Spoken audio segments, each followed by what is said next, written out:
사실 오늘 제가 그냥 결론부터 말씀드리게 되면 회개가 되지 않는다. 뭐 우리가 단장을 한다. 뭐 우리가 하나님 앞에 나아간다. 뭐 여러 가지 우리가 하나님 앞에 고백하는 것들이 있잖아요. 사람들한테 고백하는 것들을 비롯해서.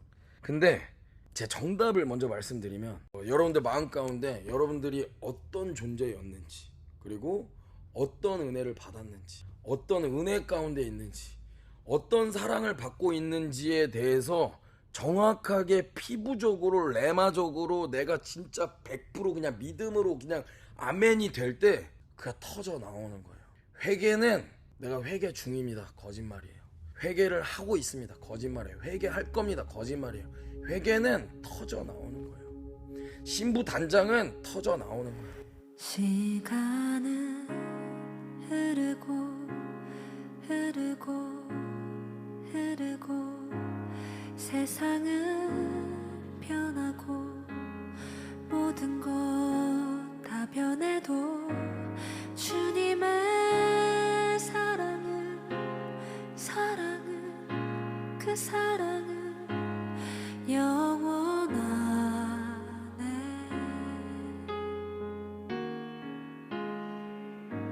제가 그래서 여기서 오늘 다루기를 원하는 부분은 정말 이 고멜이라는 이 방탕한, 이 음란한, 이 극악무도한 이 여인을 보게 되면 어떻게 하나님께서 이 음란이, 이 더러움이 그냥 온몸 DNA로 체질이 되어버린 이 음녀를 어떻게 송두리째 바꿔가지고 그 안에 예수 그리스도의 형상을 입혀버렸는지, 그리스도의 그 신부로 단장을 시켜버리셨는지, 우리가 계속해서 이 질문을 우리 마음 가운데 가지고 오늘 바라봤으면 좋겠어요. 이 고멜의 음행이 그냥 단순히 과거의 습관이 아니라 그냥 현재 체질이 되어버린 방탕한 간음하고 있는 여인이라고 하나님께서 표현하고 계시는데, 호세아 3장에 간음하고 있는 여인을 찾아가서 사랑해라, 간음했던 여인이 아니라 간음했던 여인이었다면 호세아의 그 사명이, 호세아에게 주어진 그 임무가 쉬었을 거예요. 가서 용납해라가 아니라, 가서 어떠한 걸 공급해줘라가 아니라, 가서 보살펴줘라 정도 수준이 아니라, 가서 호세아야, 고멜을 품고 고멜을 향한 여호와의 기쁨을 너가 경험해라, 여호와의 즐거움을 진짜 인카운트해라. 고멜을 볼 때 고멜의 악행이 아니라, 그 음란이 아니라 그 고멜 존재 자체에서 행복을 느끼는, 사랑을 느끼는 여호와의 기쁨을 넌 귀로 들어. 호세아 2장 14절을 보게 되면, 그러므로 내가 저를 계유하여 거친 들로 데리고 가서 말로 위로하고. 여러분, 이 부분을 읽으실 때 어떤 느낌이 드셨어요?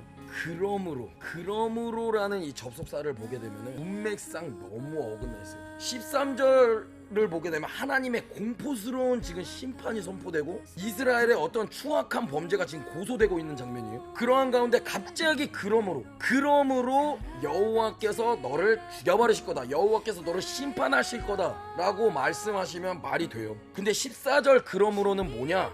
그러므로 내가 너를 내게로 광야로 불러서 너에게 부드럽게 말할 것이다. 문맥상 굉장히 어긋난 그런 물음이, 근데 이것이 호세아의 핵심이에요. 하나님의 은혜는 신부의 업적과 신부의 어떠한 실적과 신부의 어떠한 수치에 의존하지 않아요. 이 은혜, 이 값없는 은혜의 영광을 호세아는 오늘 여러분들에게 설교하고 있는 거예요. 우리의 음란이, 우리의 범죄가, 우리의 간음이, 우리의 더러움이 얼마나 이 추악함 앞에서 하나님의 자비와 은혜가 얼마나 풍성한지, 그걸 계시하는 것이 그 바로 2장 14절 가운데 그러므로의 요점입니다. 하늘과 땅 아래 사람의 마음을 이처럼 장엄하게 지배하고 부서뜨리고 사람의 마음을 떨게 만들 수 있고 사랑을 알 수 있게 만들고 하나님을 영원토록 경외하게끔 하는 것은요, 이 하나님의 무한한 선하심과 그 은혜밖에 없어요. 사도 바울이 기도한 것처럼 너희가 성령으로 말미암아 그 사랑의 깊이와 사랑의 넓이와 사랑의 길이와 사랑의 높이와 그것이 어떠한지 깨달아 헤아려 그리스도의 충만하심으로, 이 충만함의 무게와 영광으로 우리를 그냥 부서뜨려 버리시겠다는 거예요. 내가 너 자유의지 안 건드려. 근데 내 사랑으로, 측량할 수 없는 내 사랑을 너한테 부어줘서 내가 그 너 음행 내가 부셔버릴 거야. 힘으로 눌러버리겠다가 아니라, 그 사랑으로, 협박이 아니라 그 자비하심으로 그냥 존재 자체를 내가 바꿔버리겠다. 라고 말씀하시는 거예요. 이것이 하나님의 이 성경에서 말하는 이 마지막 때 하나님께서 그리고 계시는 이 스토리의 마지막 가운데 이 마지막 때 하나님께서 이루실 예수 그리스도의 아름다움입니다. 오늘 우리에게 여러분들에게 하나님께서 계시해 주실 예수 그리스도의 아름다움이에요. 그래서 2장 18절에서부터 23절을 보게 되면 그날에 내가 저희를 위하여 들짐승과 공중의 새와 땅의 곤충으로 더불어 언약을 세우며 또 이 땅에서 활과 칼을 꺾어 전쟁을 없이 하고 저희로 평안히 눕게 하리라. 내가 너에게 장가들어 영원히 살되 의와 공변됨과 은총과 긍휼이 여김으로 너에게 장가들며 진실함으로 너에게 장가들리니 너가 여호와를 알리라. 여호와께서 가라사대 그날에 내가 응하리라. 나는 하늘에 응하고 하늘은 땅에 응하고. 19절에 쉬운 성경으로 제가 읽어드릴게요. 내가 나를 위해 너와 영원히 혼약하고 혼약을 맺고 내가 의로움과 정의로 또 인애와 긍휼로 혼약을 맺을 것이다. 너와 혼약하리라. 내가 너와 혼약을 맺으리라. 내가 너에게 혼약을 들리라. 계속 말씀하십니다. 내가 너와 영원히 혼약을 맺으리라. 참으로 주님의 공의와 정의와 이것들로 내가 너와 혼약을 맺으리라. 정녕 내가 너와 사랑과 긍휼로 혼약을 맺을 것이다. 여기서 이 혼약을 맺다라는 이 언어가요, 히브리 원어의 뜻을 의미를 보게 되면 가늠한 아내, 더럽혀진 아내, 경험이 있는 아내 혹은 이혼한 아내를 회복시킬 때 쓰는 단어가 아니야. 재혼할 때 쓰는 단어가 아니야. 첫 결혼, 첫사랑, 첫 경험, 단 한 번도 남자를 알지 못한 처녀, 순결하고 청결한 처녀를 아내로 혼약을 맺을 때만 쓰는 단어. 그래서 이 메시지의 핵심이 뭐야? 하나님의 그 사랑과 자비는 그냥 단순히 우리의 죄를 용서해 주시는데 그치지 않고 더 나아가서 이 지구 역사 가운데서 하나님 마음에서 우리가 단 한 번도 죄를 짓지 않은 자로 죄를 아예 기억하지 않으시겠다는 거야. 아예 기억 자체를 지워버리시겠다는 거야. 아예 지워버리시겠다는 거야. 다니엘서 9장에 내가 그들의 허물을 끝장내고 내가 그들의 죄악을 끝장내고 이사야 43장에 내가 그들의 죄악을 지워버리며 기억에서 사라지게 할 것이며 내가 그들의 죄악을 예레미야 31장에 도말할 것이라. 내가 그들의 죄를 기억 자체에서 완전하게 도말할 것이다. 여러분, 하나님의 은혜가, 하나님의 이 자비가 얼마나 영광스러운지 알아요? 끔찍하고 극악무도한 이 음녀를, 여러분들을 단 한 번도 남자를 알지 못한 처녀로 만들어버리는, 그냥 통두리째 바꿔버리는, 그게 하나님의 은혜의 능력이에요. 여러분들과 같이 간음을 멈춘 적이 없고 다리를 오므린 적이 없고 지나가는 남자들마다 여자들마다 간음을 저지르지, 간음을 멈춘 적이 없는 여러분들을 마치 단 한 번도 경험이 없는 완전한 정결한 처녀로 그냥 존재를 바꿔버리시겠다는 거예요. 너 지금 상태와 상관없이. 이걸 알았을 때 그냥 회개가 터져 나오는 거예요.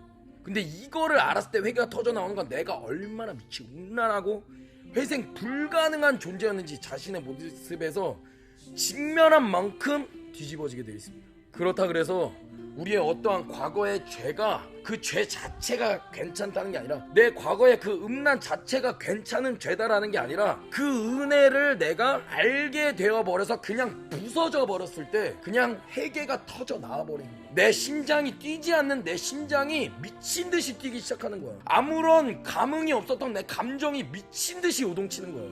여기서 우리가 간과해서는 안 될 부분이, 그렇다 그래서 내가 받은 은혜와 용서도, 그 죄에 대한 은혜와 용서도 같이 잊혀지는 건 아니에요.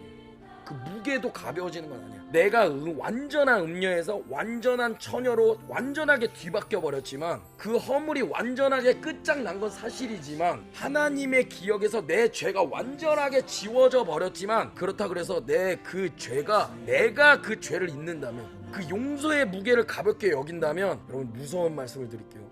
하나님의 사랑의 무게는 점점 여러분들에게서 가벼워지고 그 결과 하나님의 사랑이 여러분들 마음 가운데 소멸되어 버릴 겁니다. 가끔은 우리가 참소라고 생각하고 있는 그 옛자의 생각과 옛 수치가 기억날 때마다 가끔은 무조건 참소라고 생각하고 제끼고 넘어갈 때가 있는 거예요. 하나님께서 직접 가끔은 기억나게 하실 때가 있어요. 그 이유는 뭐냐면 하나님께서 나를 눌러버리게 하시려고, 억압받게 하시려고 하는 게 아니라, 기억나게 하려고 해서 막 괴롭히려고 하는 그런 목적이 아니라, 내가 이 미친 창녀였는데 한순간에 하나님의 사랑으로 순결한 처녀로 바뀐 그 은혜의 감격과 그 사랑의 크기를 내가 어느 순간 당연히 여기고 가볍게 여기고 내 권리처럼 여기고 그 감동이 사라지려고 할 때 하나님께서 나를 지켜주시려고, 하나님께서 우리가 어떤 사랑을 받고 있었는지, 내가 어떤 사랑을 받고 있었는지 깨닫게 해주시려고 다시 한번 인지시켜 주실 때도 있어요. 그래서 우리는 어떠한 과거의 수치가 때로는 나를 눌러버릴 때 그냥 단순하게 눌려있는 게 아니라, 아, 내가 그런 존재였구나, 정말 말도 안 되는 사랑으로 그냥 순결한 처녀가 되어버렸구나, 진짜 말도 안 되는 사랑을 받았구나, 이건 진짜 정말 말이 안 되는 사랑이구나. 아세요? 여러분들은 단순히 한번 넘어졌어, 여러분들은 단순히 한번 괴로워요, 여러분들은 단순하게 한번 회개했어요 라고 넘어가는 그 진짜 단순하게 가볍게 여긴 그 말도 안 되는 그 마음이 예수님은 어떤 마음이셨는지. 여러분, 지금 하나님께서, 신랑 되신 예수님께서 신부로 여기시는 여러분들에게 신랑의 마음을 지금 인카운트하고 계시는 거예요. 여러분 생각해 보셨어요? 이런 신랑의 마음. 하나님은요, 미리 태초 이전에 우리의 완전한 존재를 이미 보셨다는 거예요. 하나님께서 어제도 오늘도 영원토록 동일하셔서 어제나 오늘이나 영원토록 변하지 않으신다라는 이 말은 그냥 단순히 하나님의 어떠한 계획에만 적용되는 게 아니라 여호와의 감정 역시, 여러분들을 바라보는 그 감정과 그 감격과 그 마음 역시 시작부터 종말까지 동일하다는 것을 선포하고 계시는 거예요. 내가 아담이 하와를 처음 봤을 때 그 감격이 너를 바라볼 때의 내 시선이야. 이 시간 밖에 거하신 하나님, 이 우주라는 세계 공간 안에, 이 시간 안에 제한할 수 없는 이 하나님, 하나님께서는 여러분 아시죠? 과거가 존재하지 않아요. 하나님께는 미래가 존재하지 않아요. 우리 주님한테는 미래는 지금 눈앞에 그냥 지금 현재야. 시작함과 동시에 오메가를 선포하신 하나님이에요. 그러하기 때문에 그 주님의 마음의 감격에는, 그 사랑은 예레미야 32장에 내가 너를 온 마음과 온 영혼을 다하여서 기뻐할 것이라, 온 마음을 다해서 여호와께서, 전능자께서 여러분들을 향해서 기뻐하신다는 게, 그 기쁨의 권능이, 그 기쁨의 능력이, 그 기쁨의 영광이 어떠할지 상상이 가세요?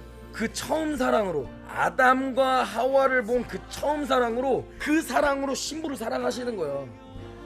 사람들은 착각해요.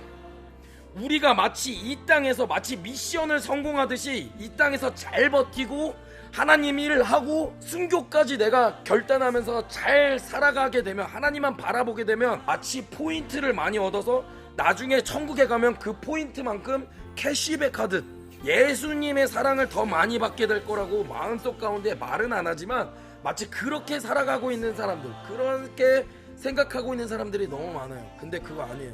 이 땅에서 여러분들의 신랑이신 예수 그리스도에 받는 사랑과 여러분들이 천년 왕국에 가서 여러분들의 받는 예수 그리스도의 그 영광스러운 그 사랑을 받는 그 사랑은요, 동일한 사랑을 받고 있는 거예요. 지금 우리한테 부어주시는 예수 그리스도의 사랑과 우리가 나중에 천년 왕국에서 가서 예수님을 받는 사랑은 동일한 사랑이에요. 우리가 못 받고 있는 거야. 우리가 못 느끼고 있는 거야. 우리가 못 누리고 있는 거예요. 내게 가장 큰 경이로움은 이 측량할 수 없는 사랑, 이 끝없는 사랑이 내 것이라는 사실을 믿는 거예요. 이사야 43장 4절에 내가 내 눈에, 너가 내 눈에 소중하기 때문에 내가 너를 사랑하기 때문에 나의 사랑하는 자야. 내가 내 눈에 아름답고 아름답다. 여기서 아름답다라는 표현은 그냥 단순하게 외모, 겉모습을 말하는 게 아닙니다. 예수님이 고백하시는 여러분들을 향해서 아름답다라고 말하는 것은요, 그 예수 그리스도의 그 십자가의 대가 지불로 인해서, 그 예수 그리스도의 십자가로 말미암아 그 대가 지불을 통해서 얻으려고 피와 땀을 흘린 그 대가 지불의 대상, 그 단 이 전 우주상에 존재하는 그 한 신부, 그 한 신부를 바라보는 하나님의 시각을 의미합니다. 한 신부, 우주상에 내가 사랑하는 신부는 이 세상에서 단 한 명밖에 없다. 그게 여러분들이에요. 주의 사랑은, 주의 선하심은, 주의 은혜를 생각해보라. 하늘보다도 더 높으신 아버지의 사랑 크고 놀랍네. 아버지 사랑 크고 놀랍네. 예수 그리스도의 보혈, 그 보혈이 신부에게 입혀진 것을 볼 때 신랑은 뭐라고 말씀하시냐? 너는 내게 아무런 점도 없고 너는 내게 아무런 흠도 없더라. 여러분 잘 생각해봐요. 거룩하신 여호와 앞에 연약하고 깨어진 인간이 그리스도의 보혈을 입으면 아무런 점도 없을 만큼 그리스도만큼 의롭게 된다는 거예요. 의롭게 될 수 있다라는 거예요. 여러분 진짜로 믿으세요? 이거 믿으셔야 돼요. 이게 회개의 본질입니다. 내게 아무런 흠도 없도다. 그러면서 하나님은 뭐라고 말씀하세요? 내게 하나뿐인 자로구나. 하나뿐인 자로구나. 내게 하나뿐인, 이것이 하나님의 영광, 여러분들의 영광이 될 수 있는 거예요.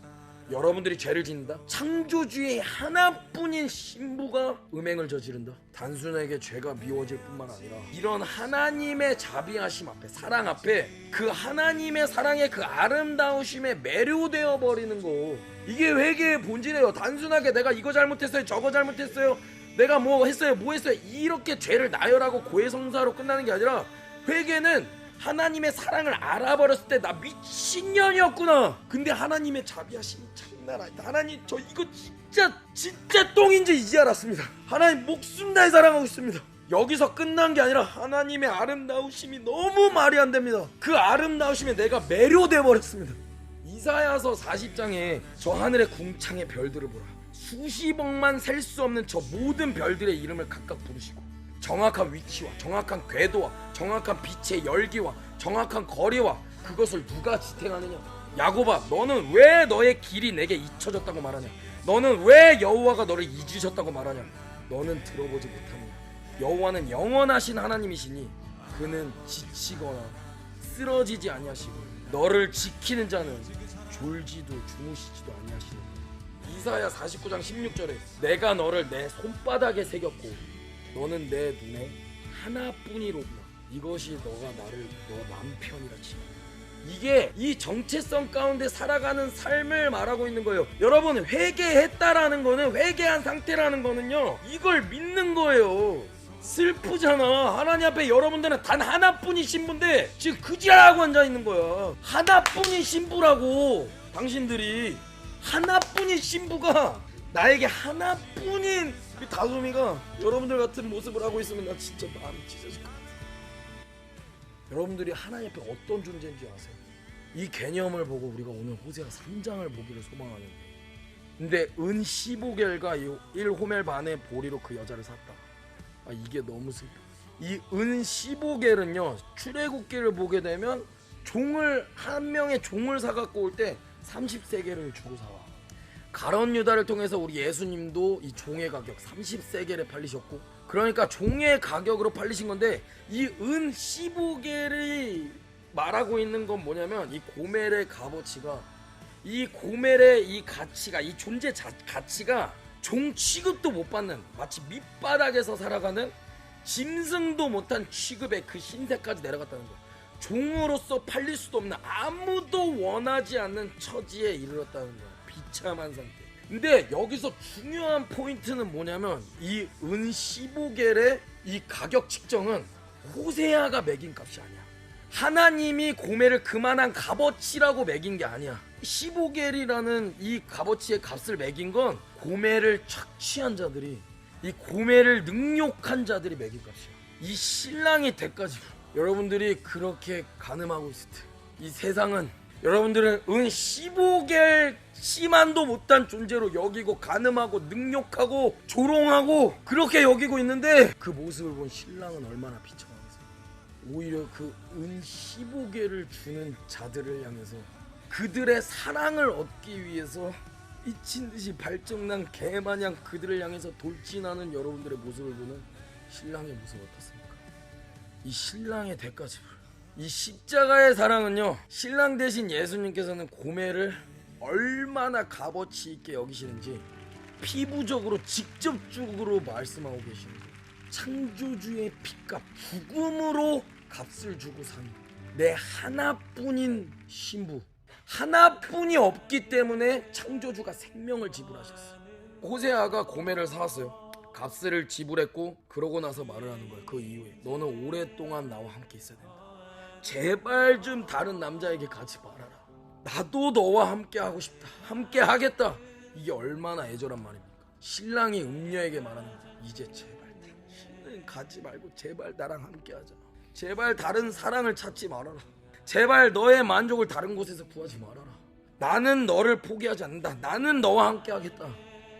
그런데 바로 이어서 하나님은 긴 밤을 말씀하시는데 이스라엘 자손들이 오랫동안 왕도 없고 관리도 없고 제사도 없고 제단도 없고 제사장도 없고 우상도 없이 살게 될 것이다. 이 말은 단순히 어떠한 나라가 없어진다, 나에게 모든 게 없어진다 이 뜻이 아니라 이것은 신부가 그냥 살 집을 잃어버린다고 말하는 거예요. 신부가 왕궁을 잃어버리는 거예요. 신부의 예배 자리까지 잃어버리는 상태예요. 그래서 왕도 없고 다스림도 없고 제사도 없고 하나님께 나아갈 통로처럼 보이는 모든 것이 사라진 상태. 이상하죠? 심지어 힘들어서 하나님 말고 다른 거 잡으려고 해도 우상조차도 존재하지 않아. 이 말이 너무 무서워요. 하나님도 찾지 못하고 우상까지 없다는 말은 그냥 진짜 아무것도 붙잡을 게 없는 상태. 우상까지도 붙잡지 못한 시간. 말씀도 희미하고 하나님의 계시도 아예 느껴지지 않고 어디로 가야 할지도 모르고 누구에게 물어야 할지도 모르는 그 시간. 이게 이스라엘 백성들에겐 긴 광야 시간이었어요. 마치 신랑을 떠난 신부가 결국에 아무 남자에게도 진짜 사랑받지 못하고 아무 집에도 속하지 못하고 아무 품에도 안기지도 못한 채 긴 밤을 지나가는 그런 시간. 개비참한 시간. 내가 간음하려고 밖에 나가서 미친 발정단 새끼들한테 다리 벌려도 나를 먹어주지 않는 이 미친 음란한 이 비참한. 근데 여기서 우리는 이렇게 말씀하시는 하나님의 심판의 목적을 봐야 되는데 하나님은 신부를 버리시려고 광야로 보내신 것이 아니야. 하나님 신부를 끝장내시려고 침묵하신 것이 아니에요. 하나님은 신부가 붙잡았던 모든 거짓 사랑을 끊어내시는 건데 왕도 아니고 제도도 아니고 제사도 아니고 우상도 아니고 너가 진짜로 찾아야 될 거는 단 하나 나야. 너를 살리는 것은 우리를 살리는 건 어떠한 제도가 아니고 우리를 여러분들을 만족시키는 것은 다른 사랑이 아니고 너의 기업은 나다. 너의 상급은 나다. 너의 남편은 나다. 그래서 이 긴 밤은 버림받은 밤이 아니라 다시 신랑 하나만 바라보게 만드는 하나님의 거룩한 경륜. 그리고 5절에 눈물 나는 말이 나오는데 그러고 나면 개역가정은 이렇게 말합니다. 그 후에 이 단어가 복음이에요. 그 후에 그 음행 후에 그 배신 후에 그 광야 후에 그 침묵 후에 징계 후에 긴 밤 후에 너의 철저하게 무너진 후에 아무것도 남지 않은 그 후에 하나님은 끝이라고 말씀하지 않으셨어요. 그 후에 나의 이스라엘 자손들이 다시 돌아오고 그 후에 나의 신부가 나에게 다시 돌아오고 그 신부가 돌아오는 거예요. 그런데 그냥 돌아오는 게 아니라 그들의 하나님 여호와 그들의 왕 다윗을 찾게 될 것이다. 여기서 다윗은 그냥 단순히 옛날 왕 그냥 역사에 있었던 다윗 왕만을 말하는 게 아니라 다윗의 자손으로 오실 왕, 다윗의 보좌에 앉으실 메시아 곧 예수 그리스도의 우리의 신랑. 이게 얼마나 충격적인 줄 알아요? 신부가 마지막 때 이걸 깨달아 버리는 거예요. 이걸 깨달음과 동시에 회개와 신부 단장과 완전한 의로움과 거룩함이 동시에 임하는 거예요. 아, 내가 버렸던 그분이 내 하나님이셨구나. 내가 거절했던 그 왕이 내 신랑이셨구나. 내가 십자가에 못 박은 그 예수가 나를 사신 남편이셨구나. 내가 떠났는데 그분이 나를 기다리고 계셨구나. 그리고 마지막에 이렇게 말씀하십니다. 그들은 떨면서 여호와께 나아와 여호와의 복을 받을 것이다. 왜 떨까요? 무서워서 떠는 게 아니라 무서워서만 떠는 게 아니라 하나님의 심판이 두려워서만 떠는 게 아니라 하나님이 선하심이 너무 커서 떠는 거예요. 용서받을 줄 몰랐는데 용서받은 게 너무 놀라워서 떠는 거예요. 버림받은 줄 알았는데 버리지 않는 것뿐만 아니라 안아주셔서 떠는 거예요. 죽을 줄 알았는데 신부로 불러주셨어요. 신부는 종값도 안 되는 존재였는데 신랑의 전부를 받은 존재가 되어버려서 떨고 있는 거예요. 15세겔짜리 창녀인데 신랑의 피가 찢어지고 뼈가 부러지는 목숨값으로 지불되어서 다시 살게 된 존재가 되어 버려서 떨게 된 거예요. 주님 왜 저를 아직도 사랑하십니까? 주님 저 같은 이 15세겔보다 못한 이 창녀를 왜 지금까지 기다리셨습니까? 주님 이런 나를 왜 신부라 여기십니까? 이 순간 이 사랑을 알게 되어버린 신부는 이 신부의 마음이 그냥 부서져 버려요. 힘으로 부서지는 게 아니라 협박으로 굴복하는 것이 아니라 하나님의 선하심의 무게 앞에서 그냥 무너지고 떠는 거예요. 하나님의 은혜의 영광 앞에서 그냥 벌벌 떨게 돼요. 이것이 호세아 3장의 4절과 5절의 절정입니다. 하나님은 음녀를 버려서 끝내시는 분이 아니라 하나님은 음녀를 처녀로 바꾸시는 분이에요. 하나님은 배신한 신부를 다시 데려오시는 분이에요. 배신한 여러분들을, 보통 음란한 게 아닌 여러분들을 처녀로 바꾸시기로 그냥 마음 먹으셨어요. 하나님은 이 긴 광야 끝에 신부가 다시 신랑의 얼굴을 보게 하시는 거예요. 그리고 마지막 때 신부는 알게 될 겁니다. 내가 하나님을 찾은 게 아니라 하나님께서 나를 놓지 않으셨다. 내가 돌아온 게 아니라 신랑의 그 사랑이 나를 끌고 왔다는 거예요.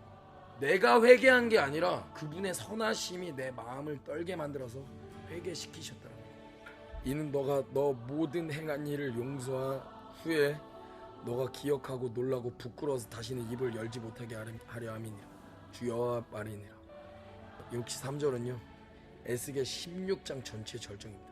이 앞에서 하나님은 예루살렘에게, 신부에게 버려진 아기였던 모습, 신부로 세워주신 그 은혜, 그 후에 음행과 배신과 심판을 모두 말씀하시면서, 근데 그 다음에 마지막 결론이 이는 내가 너의 모든 행한 일을 용서한 다음에, 결론이 하나님 용서하셨어. 용서하게 만드셨어. 지옥으로 쫓겨나야 되는데 적당하지 않은 음녀인데 창녀는 돈을 받고라도 환대라도 받으면서 몸을 파는데 돈을 주면서 내가 대가 지불을 하면서 다리를 벌려도 음욕을 채워지지가 않아. 근데 하나님은 이런 존재를 용서하셨어요. 지옥으로 쫓겨나야 되는데 버림받아 마땅한데 버리지 않으셨어. 심판으로 끝내지 않으셨어. 내가 너를 용서한 다음에가 먼저 나와요. 예레미야 31장 34절에 하나님은 기억하지 않겠다라고 말씀하셨어. 근데 신부는 기억해야만 해. 무엇을 기억해요? 자신의 죄를 기억해, 자신의 배신을 기억해, 자신의 음행을 기억해, 자신의 교만을 기억해, 자신이 어떤 모습이었는지 철저하게 기억해. 그런데 중요한 것은요, 이 기억이 정죄를 위한 기억이 아니라, 사탄이 주는 기억이 아니라, 자기를 미워하게 만드는 기억이 아니라 은혜를 더 크게 보게 하는 기억의 버튼이에요. 그래서 놀라고 부끄러워서, 여기서 부끄러움은 나는 쓸모없는 인간이야 라는 절망이 아니라 오히려 주님 제가 그런 존재였는데 어떻게 여기저기 다리를 벌렸는데도 나를 먹어주는 미친놈들이 존재하지 않을 정도로 내가 미친 걸레였는데 이런 존재를 어떻게 사랑하셨습니까? 라는 경외함에 가까운 부끄러움이에요. 베드로도 이런 고백을 하지. 주님 저는 죄인으로소이다. 저를 떠나시옵소서. 그래서 다시는 입을 열지 못하게 하려 함이니라. 이거는 겁먹어서 말 못하는 게 아니라 충격적인 은혜 앞에서 그냥 말문이 막혀버리는 거예요. 그래서 호세아 3장의 마지막은 심판이 아니라 이 사랑에 매료된 신부와 그 신부를 취하는 신랑의 결혼식이에요. 이 긴 음행의 밤이 끝나고 신부가 다시 신랑 앞에 서는 날, 더 이상 바알이라 부르지 않고 더 이상 다른 사랑을 찾지 않고 마침내 떨리는 입술로 고백하는 그날, 주님은 나의 하나님이십니다. 주님은 나의 진정한 왕이십니다. 주님은 나의 진정한 신랑이십니다. 나는 다시는 다른 사랑에게 가지 않겠습니다. 이것이 마지막 때에 하나님께서 이루실 신부의 완전한 회개의 본질이자 신부의 완전한 회복이에요. 여러분들을 향한 신랑의 열정이 느껴지세요? 너를 향한 신랑의 사랑은 단 한순간도 식은 적이 없다는 것을, 그 신랑의 사랑 앞에 그냥 무너져 버리는 거예요. 회개 안 된다라는 분들, 계속 똑같은 죄에 넘어진다는, 진짜 계속해서 어둠 가운데 계시는 분들, 여러분들 어둠에 무너지지만 신부는 신랑의 사랑 앞에 무너져요. 하나님은 우리의 깨끗한 부분만 사랑한 것이 아니라 하나님은 우리가 보여드리고 싶은 부분만 사랑하신 게 아니라 하나님은 우리가 감추고 싶은 그 깊은 수치까지 전부 다 보고 계셨어요. 그거 알고 사랑하셨다. 그거 아시고 사랑하기로 결단하셨고, 그거 아시고 내가 감당하고 내가 너를 거룩하게 만들겠다라고 결단하셨고 결정 내리셨어요. 사람에게는 죽어도 들키고 싶지 않은 그거, 내 입으로도 말하고 싶지 않은 거, 기억만 해도 막 진짜 막 치가 떨리고 수치스러운 거, 나조차 나를 사랑할 수 없게 만드는 그 더러운 죄 아세요? 그런데 신랑은 거기까지 내려오셨어요. 예수님은 거기까지 내려오셨어요. 예수님 십자가에까지 내려오셨다고요. 예수님은 우리의 아름다운 모습만 아르신 거죠. 예수님 우리의 찬양하는 모습만 사랑한 것이 아니라 우리의 어떠한 하나님 앞에 봉사하고 헌신하는 모습만 기뻐하신 게 아니라 주님은 내가 피투성이로 벌어져 있을 때 보셨고, 내가 질질질질 다른 새끼한테 다리 벌릴 때도 옆에서 보고 계셨고, 내 수치를 가릴 힘도 없을 때도 보고 계셨고, 내가 다른 사랑을 찾아가면서 망가지고 있을 때도 보고 계셨고, 내가 나 자신조차 포기한 그 자리에서 쓰러져 있는 내 자신을 보고 계셨고, 그러고 말씀하고 계신 그런 상태를 보시면서 여러분들에게 고백하고 계시는 거예요. 내가 너를 알고 있다. 내가 너가 숨기고 있는 거 다 알고 있다. 너가 부끄러워하고 있는 거 다 알고 있다. 내가 감당할게. 나도 너무 아팠다. 나도 괴로웠다. 내 마음도 너무 찢어졌다. 그래도 난 널 포기할 수 없다. 난 여전히 널 원한다. 다시 사랑하자. 나의 사랑이, 내가 너의 수치를 알고도 여전히 내 마음은 널 향해 있고 널 원하고 있단다. 이게 복음이에요. 주님은 내 수치를 모른 척 하신 것이 아니라 그 수치를 예수님의 옷자락으로 덮으셨어요. 그리고 예수님은 완전한 나체, 모든 사람이 지켜보는 그 수치스러움, 진짜 올 나체, 그냥 모든 나체, 그냥 성기까지 다 드러나는 그 미친 수치스러운 십자가 위에 매달리시다. 본인은 알몸으로 미친 수치를 감당하시면서 예수님이 벗어놓은 그 옷자락으로 여러분들의 하체를 덮으셨어요. 주님은 내 더러움을 못 본 척 하신 것이 아니라 그 더러움을 십자가 위에서 흘리신 피로 씻으셨어요. 주님은 나의 죄나 음행을 가볍게 여기신 것이 아니라 그 죄값을 자기 몸에 찢어서 받으셨어요. 내가 부끄러워야 할 자리에 예수님이 벌거벗겨 주셨고, 내가 맞아야 할 자리에 예수님이 채찍을 맞으셨고, 내가 버림받아야 할 자리에 예수님이 십자가에서 외치셨어요. 나의 하나님, 나의 하나님, 어찌하여 나를 버리셨나이까? 왜 나 같은 고매를, 왜 여러분들 같은 고매를, 왜요? 왜냐면 여러분을 한 번도 경험하지 않은, 남자의 경험이 없는 처녀로, 신부라고 부르시려고, 나 같은 음녀를 다시 순결한 처녀로 세우시려고 내 더러운 수치까지 당신의 사랑 안에서 삼켜버리시려고. 신랑의 사랑은요, 여러분들의 깨끗함 때문에 시작된 사랑이 아니에요. 그러니까 우리의 더러움 때문에도 끝나지 않습니다. 신랑의 사랑은요, 우리의 자격 때문에 시작된 사랑이 아닙니다. 그러니까 우리의 실패 때문에 취소되지 않아요. 신랑의 사랑은 충성 때문에 시작된 사랑이 아닙니다. 그러니까 우리의 배신보다 더 깊어요. 그래서 오늘 우리는요, 주님 앞에 회개가 터져 나와야만 합니다. 이 예수 그리스도의 아름다우심과 이 말도 안 되는 자비하심과 사랑 앞에 우리는 회개가 터져 나온과 동시에 신부로서 단장되어야만 합니다. 우리는 오늘 이렇게 고백할 수 있어야 됩니다. 주님, 저 진짜 미친 고멜입니다.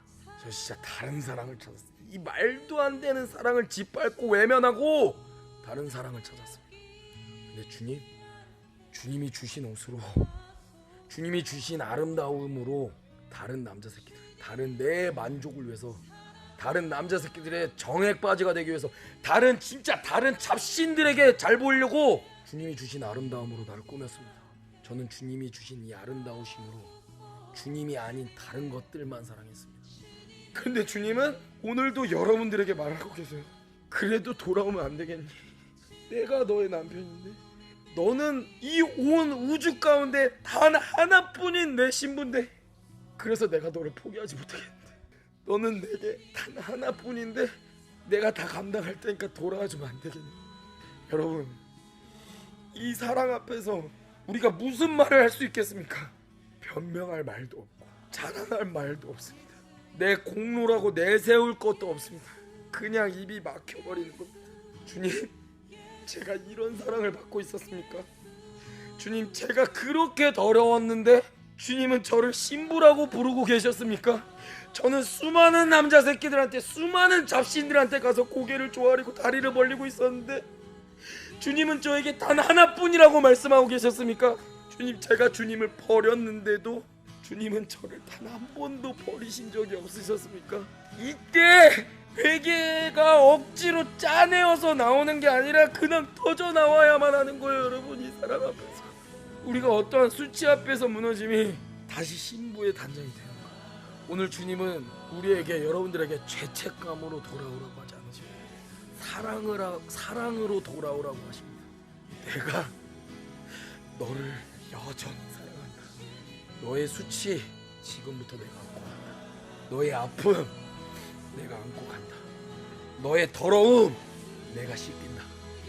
너의 과거 내가 내 옷으로 덮겠다. 너는 다시 지금 이 순간 내 신부가 될 것이다. 그러므로 오늘 우리가 예수님 앞에 드릴 마지막 고백은 이겁니다. 예수님, 제가 돌아갑니다. 다른 사랑에게 갔던 마음을 가지고, 내 생명을 가지고 주님 앞에 염치 없지만 돌아갑니다. 부끄러운 기억을 가지고 돌아갑니다. 숨기고 싶었던 수치까지 가지고 돌아갑니다. 그러나 주님 앞에서 저는 이제는 숨지 않겠습니다. 왜냐하면 주님은 내 수치를 보고도 떠나지 않으시는 내 하나뿐인 신랑이기 때문입니다. 주님은 내 더러움을 보고도 손을 놓지 않으신 내 하나뿐인 신랑이기 때문입니다. 주님은 내 모든 것을 아시고도 끝까지 나를 사랑하시는 내 하나뿐인 신랑이기 때문입니다. 여러분, 다시 한 번 더 말씀드립니다. 여러분들은요, 하나님의, 예수님의 이 온 우주 가운데 단 하나뿐인 신부이십니다.